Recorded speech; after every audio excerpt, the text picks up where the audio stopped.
to the chemistry of pizza. Pizza dough is a basic mix of flour, salt, yeast, and warm water.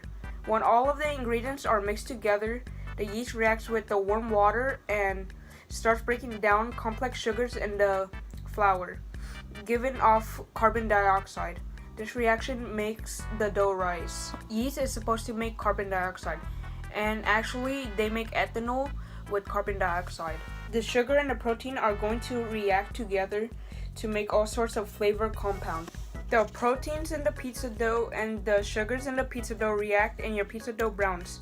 The sugar and the proteins in your cheese starts to react together and they brown also. It's a very generic sort of chemical reaction that happens everywhere, but it makes the most amazing flavors, aromas.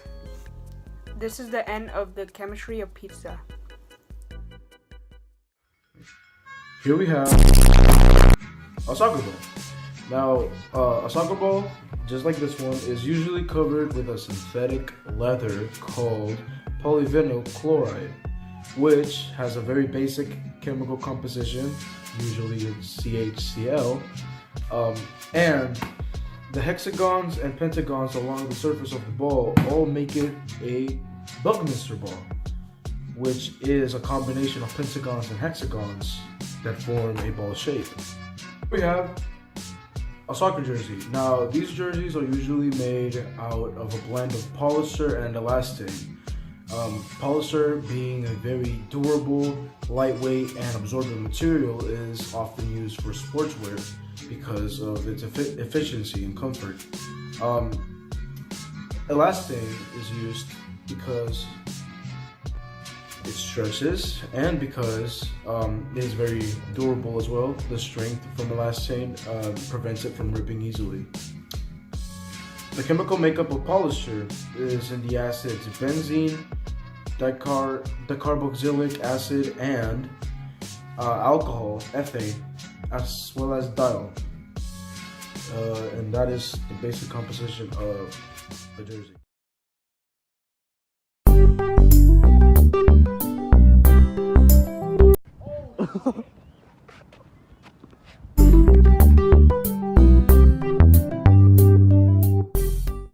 The frame of a tennis racket is made out of carbon fiber.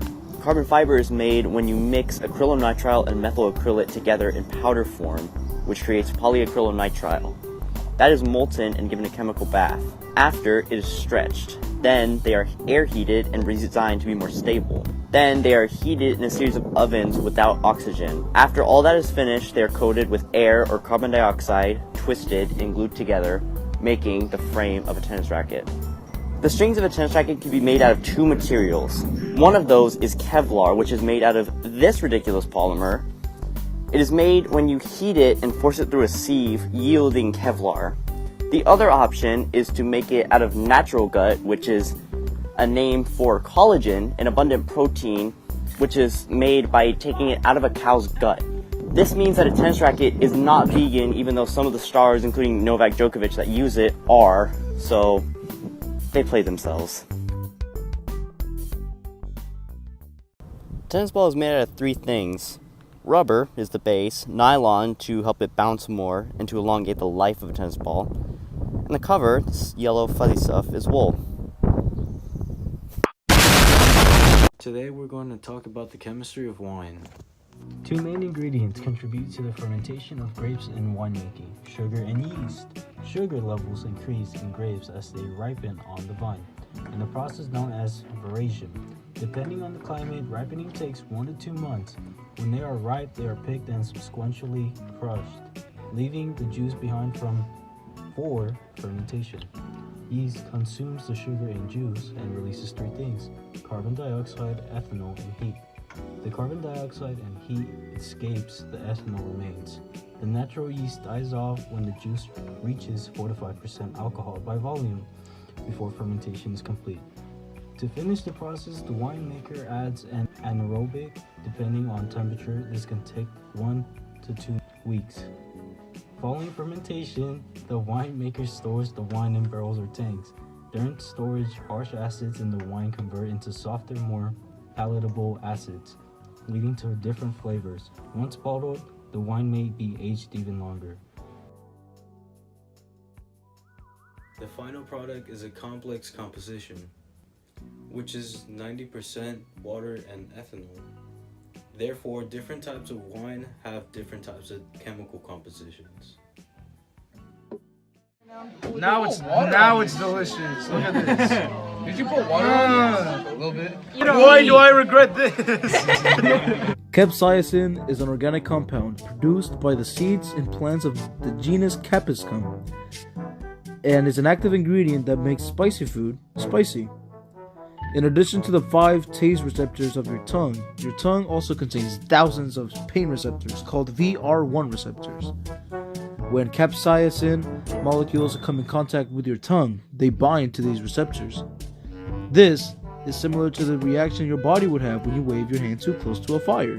Water doesn't help with spiciness because capsaicin is an oil. Therefore, it doesn't mix with water and will only further spread the burn on your tongue. Milk, sugar, and fat help because capsaicin is soluble in other oils, such as those in dairy and fats. Once diluted, they can no longer bind to your VR1 receptors, leaving your mouth back to normal. The Scoville unit is used to measure heat in spicy foods. It is measured in multiples of 100 units based on how much sugar/water it takes to completely dilute the spice. The hottest pepper in the world, the Carolina Reaper, comes in around 2 million Scoville units. That's hot. Pepper spray can be between 2 to 5.3 million Scoville units. Pure capsaicin comes in at a whopping 15 million Scoville units. Alberto has Tums. Can we talk about the chemistry of Tums? Yes. Oh yeah, we should. Wait. Yeah, just kind of hold it up for a little Calcium carbonate antacid. This is tough. 20% more free. bit. What does that mean?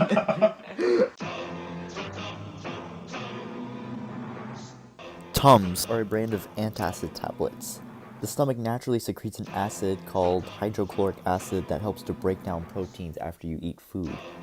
This acid causes the contents of the stomach to be acidic in nature with a pH level of 2 or 3 when acid secretion is active. Antacid tablets are used to treat this by neutralizing the acid and can reduce symptoms such as heartburn and acid indigestion.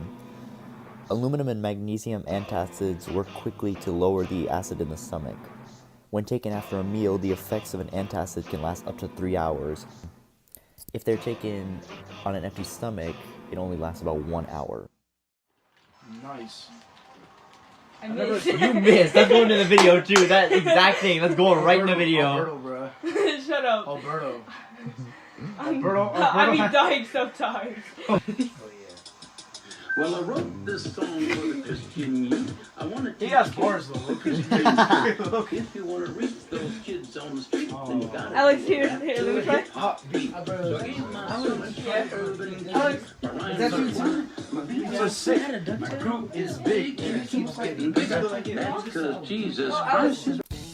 Discs are made up of polycarbonate substrate and aluminum. A video game in disc form is formed from a polycarbonate substrate that contains data pits which reflect light into a photosensor, which can read the light as binary code, creating all the components of a visual and auditory experience in video games. When you play video games, your body releases 2 different chemicals, dopamine and oxytocin. Oxytocin is created in the hypothalamus of the brain. It is made by breaking down a protein with water and then being catalyzed into a hormone. It is then released from the pituitary gland. Oxytocin is commonly known as the love chemical, which is released during social bonding. It is also known as the trust chemical, as it is a part of what creates trust within humans. The other chemical released while playing video games is dopamine. It is also created in the hypothalamus. It is produced in the substantia nigra after a carboxyl group is removed from the L-dopa chemical. Then they are released by neurons as it is a neurotransmitter.